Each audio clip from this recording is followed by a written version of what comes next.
Every day hands you a moment that most people throw away without realizing it. It arrives before the noise starts, before the demands stack up, before the world begins pulling you in 17 directions at once. It is quiet, unhurried, and entirely yours. It is the first hour of your morning. And what you do with it, or what you allow it to do to you, sets the emotional and mental temperature for everything that follows. Not sometimes, not mostly, every single day without exception. Morris had been throwing that hour away for years, and it was costing him far more than he knew. Morris was a night person, or at least that was the story he had always told himself. He came alive after 10 in the evening, found his second wind somewhere around midnight, and regularly saw 2 or 3 in the morning before finally surrendering to sleep. He wore it almost like a badge. The late-night thinker, the creative who did his best work while the rest of the world was unconscious, and maybe once that had even been true.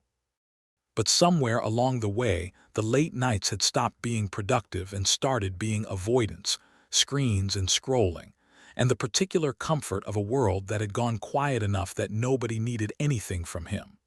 The mornings that followed were brutal. Morris would drag himself awake 40 minutes before he needed to leave, groggy and already behind, moving through the first hours of his day in a fog that didn't lift until well past noon. He had no morning routine because there was no morning, just a chaotic scramble of coffee and missed alarms, and the low-grade stress of a man perpetually catching up with a day that had already started without him. By the time Morris arrived anywhere he needed to be, mentally or physically, half the day was already gone. He told himself it didn't matter, that he made up for it later. That output was output regardless of when it happened.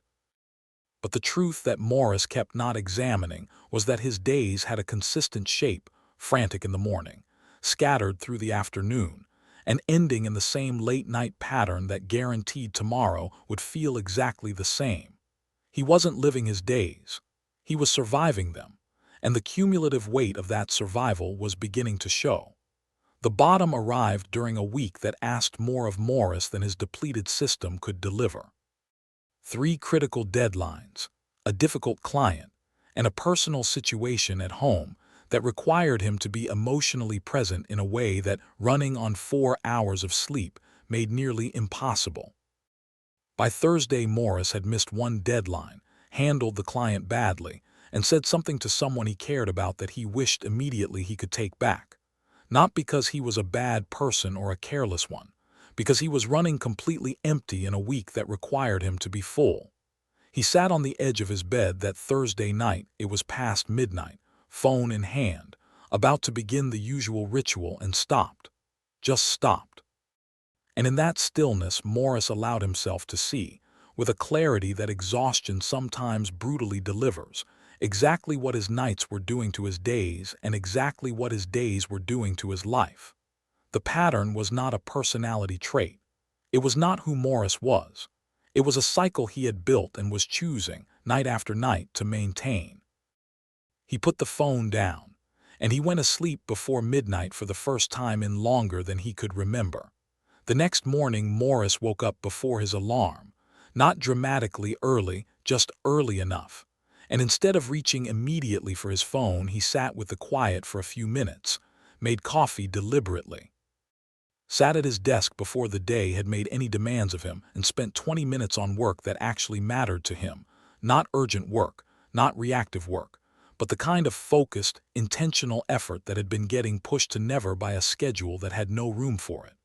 It was a small morning, unremarkable from the outside, but Morris moved through that Friday differently than he had moved through any day that week. Not because everything was fixed, but because he had handed himself a foundation instead of a deficit. He had started the day leading it rather than chasing it, and the difference in how that felt in his focus, his patience, his capacity to handle what the day threw at him was impossible to dismiss. Morris didn't transform overnight, but he never went back to the old pattern with the same casualness. Because he had felt the difference in his body and his work and his relationships, and felt differences like that are very hard to unknow. Here is what Morris learned in that brutal Thursday week, and what the science, the research, and the lived experience of countless people quietly confirm. The first hour of your morning is not just time. It is tone. It is the emotional and mental key that your nervous system uses to calibrate everything that follows. Walk into your day depleted, reactive, and already behind, and your brain spends the rest of it in catch-up mode, stressed, scattered, running on cortisol instead of clarity. Walk into your day with even a small measure of intention, rest, and ownership, and something fundamentally different becomes available to you.